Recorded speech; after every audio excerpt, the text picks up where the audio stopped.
Welcome to the YouTube channel of Adarsh Navodaya education group. अभी तक हम लोगों ने जो प्रिज्म है उसके लिए आपतन कोण और विचलन कोण के बीच में मैंने ग्राफ खींचा था और उसके एक्सपेरिमेंट को ब्रीफ में समझाने का प्रयास किया था। अब हम लोग प्रिज्म के लिए जिस पदार्थ का बना है उसका अपवर्तनांक ज्ञात करने का फॉर्मूला देखेंगे। तो देखिए,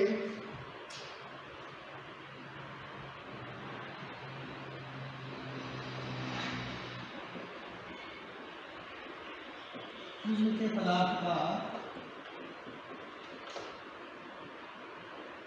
अपवर्तनांक, प्रिज्म जिस मटेरियल का बना है उसका रिफ्लेक्टिव इंडेक्स क्या होगा उसको हम लोग कैलकुलेट करेंगे। तो पहले डायग्राम देखेंगे इसका।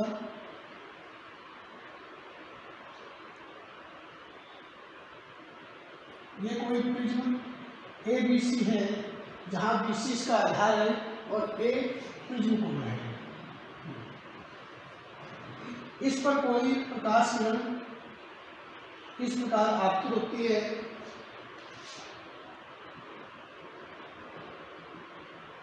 जिसका जो आपतन कोण है वो I है। डायग्राम को ध्यान से समझेंगे, इसी से पूरा आपको समझ में आएगा। आपतित किरण को आगे मैंने डैश करके बढ़ा दिया। जैसे ही विरल माध्यम से सघन माध्यम में जाएगी तो प्रकाश किरण अभिलंब की ओर झुक जाएगी और अभिलंब के साथ जो बना हुआ कोण है ये कहलाएगा आपका प्रथम पृष्ठ का अपवर्तन कोण R1। जैसे ही सघन माध्यम से आगे विरल माध्यम में जाएगी प्रकाश किरण, तो यहाँ पर मैंने दूसरा अभिलंब खींच दिया N2। अब अपवर्तन के बाद सघन से जब विरल में जाएगी तो अभिलंब से दूर हट जाएगी। फिर से समझिए इसको। आपतित किरण को मैंने आगे बढ़ा दिया, निर्गत किरण को पीछे बढ़ाया गया। ये जो एंगल बनता है ये कहलाता है आपका विचलन कोण। दूसरे पृष्ठ के लिए जो अपवर्तन कोण R1 मान लिया, ये निर्गत कोण।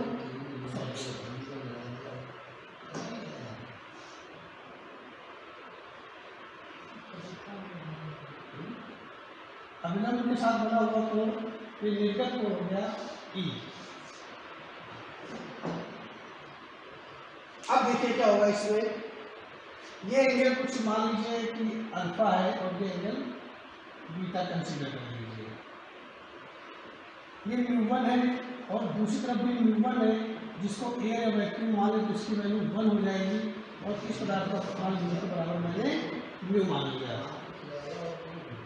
कंसेप्ट क्या है इसका, इसके कंसेप्ट को समझेंगे। सबसे पहले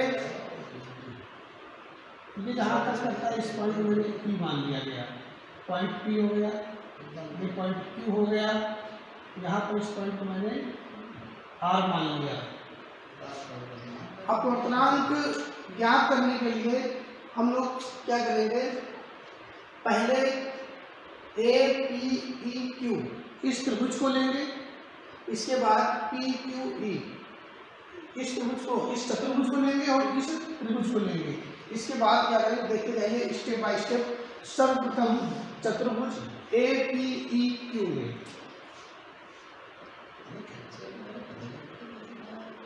चतुर्भुज APEQ, हमें पता है चतुर्भुज के चारों कोणों का योग 360 डिग्री होता है, यानी कोण A प्लस कोण P प्लस कोण E प्लस कोण Q बराबर 360 डिग्री हो जाएगा। ये जो बिंदु P है यह इस पृष्ठ पर अभिलंबवत आती है, जो लंब है और ये भी अभिलंब है। तो जो एंगल P है और जो एंगल Q है ये दोनों 90 डिग्री हो जाएंगे। तो angle A plus 90 plus E plus 90 बराबर 360। Angle A plus angle E बराबर 90 180 उधर चला जाएगा तो 360 माइनस 180। तो angle A plus angle E equal to बन जाएगा 180 डिग्री। इक्वेशन नंबर पहली बन गई। इसके बाद त्रिभुज PEQ को लिया जाएगा। त्रिभुज PEQ में त्रिभुज PE क्यू में। त्रिभुज के तीनों कोणों का योग होता है आपका 180 डिग्री, यानी R1 plus R2 plus E बराबर 180 डिग्री। इक्वेशन नंबर सेकेंड हो गया, R1 plus R2 plus angle E। Equation first और सेकेंड में अगर देखेंगे 180 एंगल E ए के स्थान पर R1 प्लस R2 है, तो अगर हम इसकी तुलना करते हैं तो ए बराबर R1 प्लस R2 हो जाएगा। समीकरण 1 व 2 की तुलना करने पर एंगल ए बराबर हो जाएगा R1 प्लस R2। मैंने आपको बताया था न्यूनतम विचलन कोण, न्यूनतम विचलन कोण की स्थिति पर R1 और R2 बराबर होते हैं, E और आपका I ये दोनों आपस में बराबर होते हैं। तो न्यूनतम विचलन की स्थिति पर, न्यूनतम विचलन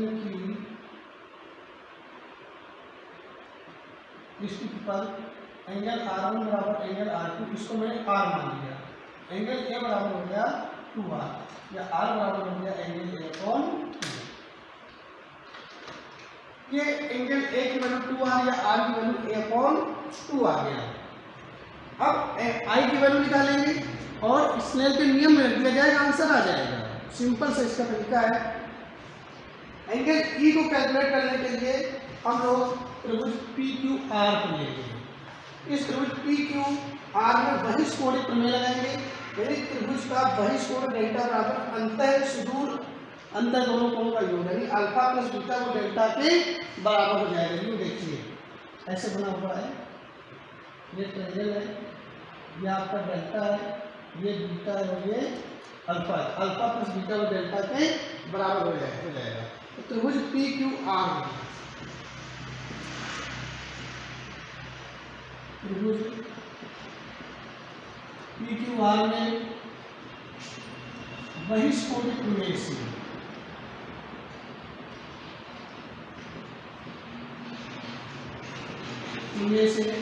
तो डेल्टा की वैल्यू है तो अल्फा प्लस बीटा के बराबर हो जाएगा। अब आप देखिए जो आई एंगल है वो इसके योग के बराबर हो जाएगा। क्यों?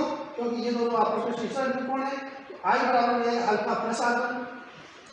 क्योंकि आई बराबर अल्फा प्लस R1 तो अल्फा इक्वल हो जाएगा आई माइनस R1।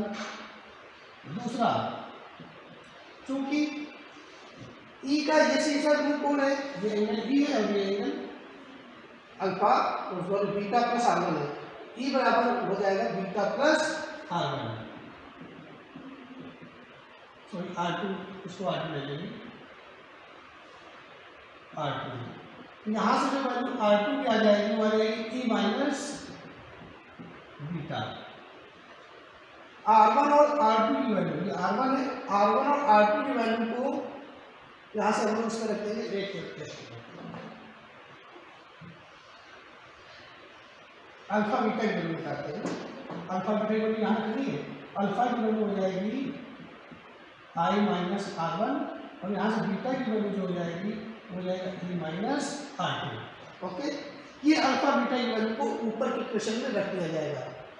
आता है डेल्टा बराबर अल्फा के स्थान पर क्या हो जाएगा आई माइनस R1 प्लस बीटा के स्थान पर E माइनस R2, यानी डेल्टा बराबर हो गया I plus E minus R1 minus R2 या डेल्टा बराबर I plus E minus R1 plus R2 हो जाएगा। न्यूनतम विचलन की स्थिति पर अगर डेल्टा को डेल्टा M ले लिया जाए तो आई जो E के बराबर होता है R1 R2 के बराबर होता है। न्यूनतम विचलन की स्थिति पर, न्यूनतम विचलन की स्थिति पर I बराबर E व R1 बराबर R2 बराबर R लिख देंगे और डेल्टा को डेल्टा M लिख दिया जाएगा, मिनिमम डेविएशन। तो डेल्टा M बराबर हो जाएगा I plus I 2I minus 2R। 2R को A लिखा जा सकता है, तो डेल्टा M बराबर हो गया आपका 2I माइनस A। आई की वैल्यू निकालना है, डेल्टा एम प्लस ए बराबर 2i बन जाएगा। तो यहाँ से आई की जो वैल्यू है वो बन जाएगी delta M plus A upon 2। ये आई की वैल्यू आ गई। आर की वैल्यू आपको पहले से निकाल चुके हैं, this is R and this is I. अब स्नेल का नियम लगा देंगे। स्नेल के नियम से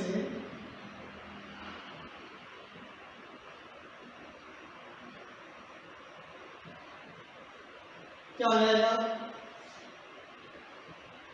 10 रुपये।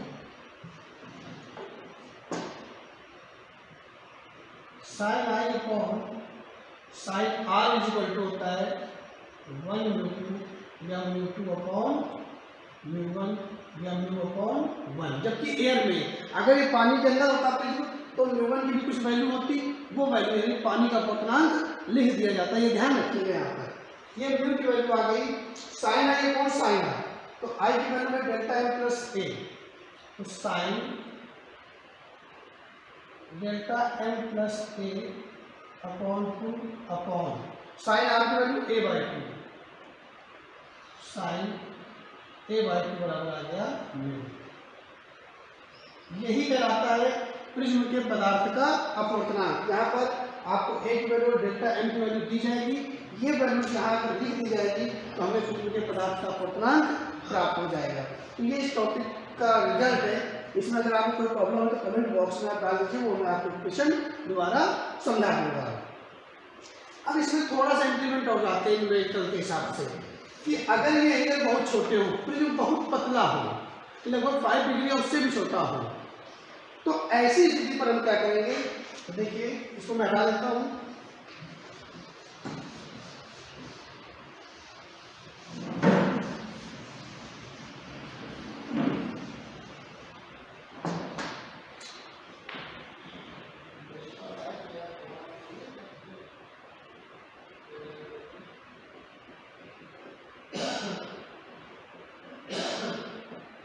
छोटे कोणों के लिए साइन आई अप्रॉक्स आई का साइन आर अप्रॉक्स आर हो जाएगा।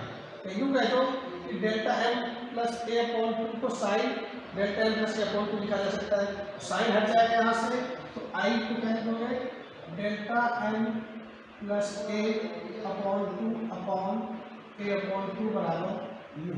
दो से दो कट जाएगा, delta M plus A upon 2 बराबर यू। दो गया मल्टीप्लाई करा देंगे, सॉरी ए गया मल्टीप्लाई करा देंगे, तो म्यू ए हो जाएगा बराबर delta M plus A. Mu A multiply करेंगे माइनस ए इक्वल टू हो जाएगा डेल्टा एम। ए कॉमन ले लेंगे तो म्यू माइनस 1 बराबर डेल्टा एम, यानी डेल्टा एम का फॉर्मूला आ गया ए म्यू माइनस 1। यह भी आपका एक इम्पोर्टेंट रिजल्ट है कि अगर छोटे एंगल से हम बात करेंगे तो वहां पर इस फॉर्मूला को हम लोग डायरेक्ट यूज में लेंगे। ध्यान रखिएगा, इस तरह से इसको हम कैलकुलेट कर लेते हैं। एक इसमें मैथमेटिकल एनालिसिस भी होता है, उसके अकॉर्डिंग भी हम इसको सॉल्व कर सकते हैं। तो उस मैथमेटिकल एनालिसिस को मैं आपके सामने प्रस्तुत करने जा रहा हूँ। उसमें भी आप थोड़ा फोकस कर सकते हैं। फॉर्मूला यही लाना है, काम यही करना है हमको, लेकिन एनालिसिस जो होगा वो मैथमेटिकल होगा, डायग्राम से हट के होगा। वहाँ पर हमें जो ये डेल्टा की वैल्यू है, इस वैल्यू को लेकर के चलना होगा। डेल्टा की वैल्यू क्या होगी, डेल्टा की वैल्यू होगी आपका डेल्टा बराबर आई प्लस ई माइनस, इसको लिख दूंगा मैं 2r या a लिख देंगे, और फिर वहाँ से हम इसको कैलकुलेशन में लाएंगे। तो देखिए कैसे, इसको मैं हटा देता हूँ, कोई प्रॉब्लम हो तो आप बता दीजिए इसमें।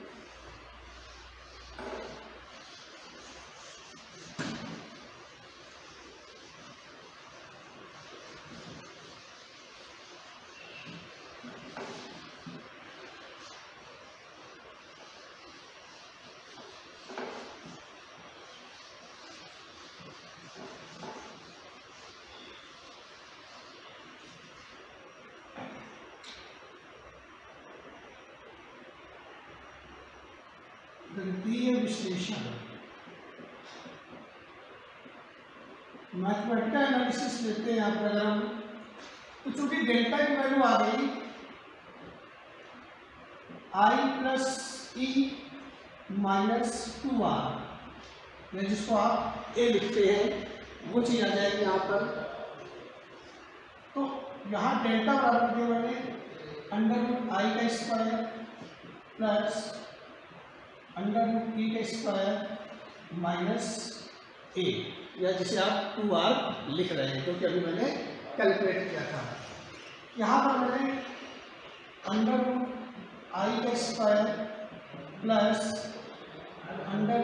√e का स्क्वायर, यहाँ पर मैंने 2√i जोड़ दिया या घटा दिया पहले, और 2√i और e मैंने जोड़ लिया माइनस a कर दिया। ये जो वैल्यू है ये मैंने ऐड भी करना, घटा भी दी। ओके, अब ये देखिए a² plus b² minus 2√i√e over बन गया। ये डेल्टा बराबर हो जाएगा आपका √i माइनस √e का whole of square plus 2√i/e minus of a। अगर डेल्टा की वैल्यू आपको मिनिमम लेनी है, अगर डेल्टा की वैल्यू आपको मिनिमम लेनी है, तो देखिए अगर ये वैल्यू माइनस में आएगी तो स्क्वायर होने पर प्लस हो जाएगा, अगर ये वैल्यू प्लस में है तो स्क्वायर होने पर प्लस रहेगा ही। तो इस पूरे टर्म में कुछ ना कुछ ऐड हो जाएगा। √i माइनस √e की अगर कुछ भी वैल्यू होगी, भले ही माइनस में हो या प्लस में हो, तो ये कुछ ना कुछ वैल्यू इसमें ऐड होगी, तो वैल्यू बढ़ जाएगी। अगर ये 0 हो जाए, अगर ये वैल्यू 0 हो जाए तो डेल्टा की वैल्यू मिनिमाइज हो जाएगी, कम से कम हो जाएगी। तो डेल्टा के न्यूनतम मान के लिए ये टर्म 0 हो जाए, √i माइनस √ शुड बी 0। तो यूँ कह दो कि √i बराबर √e होना चाहिए। ओके, तो डेल्टा मिनिमाइज अगर करेंगे तो कितना आ जाएगा, ये 0 हो जाएगा प्लस 2√i, और ये e के बराबर है तो दोनों i लिख दिया माइनस a। यूँ कह दो डेल्टा m बराबर ये बन गया 2 और i का स्क्वायर, i बन जाएगा माइनस a, माइनस a को घटाया डेल्टा m प्लस a बराबर 2i, या i की वैल्यू हो गई delta m plus a upon 2। ये वही वैल्यू आ गई जो मैंने निकाली थी न्यूनतम विचलन के लिए। अब स्नेल के नियम में i और r की वैल्यू रख देंगे तो म्यू बराबर हो जाएगा sin i upon sin r। i की वैल्यू हो गई आपका delta m plus a upon 2 और sin a अपॉन 2। तो ये मैथमेटिकल एनालिसिस से भी हम इस म्यू की वैल्यू निकाल लेते हैं। तो ये दोनों तरीके हैं आपके पास, जो आपको बेहतर तरीका लगता है उस तरीके से आप इसको सॉल्व कर सकते हैं। इस टॉपिक में अगर आपको कोई प्रॉब्लम आती है तो आप जो है कमेंट बॉक्स में डाल दीजिए, उसको हम आपको सॉल्व करके बता देंगे। आगे हम लोग पढ़ेंगे कि इसका वर्ण विक्षेपण क्या होता है, कोणीय वर्ण विक्षेपण क्या है, वर्ण विक्षेपण क्षमता क्या होती है, कैसे लाइट डिस्पर्स होती है, उसके बारे में हम लोग अगले टॉपिक में स्टडी करेंगे। तब तक के लिए नमस्कार।